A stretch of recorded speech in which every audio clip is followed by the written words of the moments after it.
Hey everybody, when it comes to asset intelligence platforms, we've talked a lot about devices and users, but today we're going to talk about software and looking at a live software inventory system.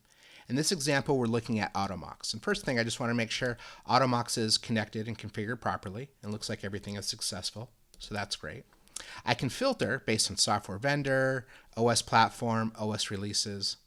And I can look at this view here and I see our software name, version, vendor, and devices. And I can even sort this if I wanted to from highest to lowest. And let's say I run a specific query. I want to look for a specific application. So I'm going to say the software name, and let's say is like, because I want to use a wildcard. And I'm going to look for Microsoft Edge with this wildcard and just apply that.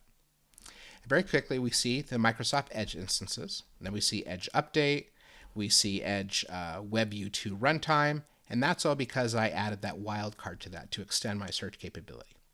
Now look here, we have 1,991 devices that are running this particular version of Microsoft Edge. And perhaps I know that that is a vulnerable version, or maybe some new attack for that version has just been made public, and a lot of people are hunting for it right now on the internet.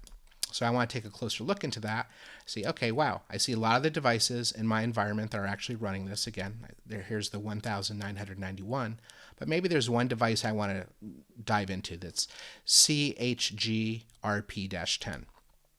Now I can pull up this device, and not only do I know it's running a vulnerable version of Microsoft Edge, but I also know it's not running CrowdStrike, and I can see the other sources it actually has installed. Well, this is really important, and this is a great manual exercise if you're trying to dive into specific vulnerable versions of software. But the real power, I believe, comes from automating this with a query. So for example, I might want to do a search on vulnerable versions of Microsoft Edge, just like we've done here, that aren't running in EDR, just like in this example. There's no CrowdStrike. And maybe it's also associated with the group executive staff, because I know the folks in the executive team aren't really good about updating and securing their systems.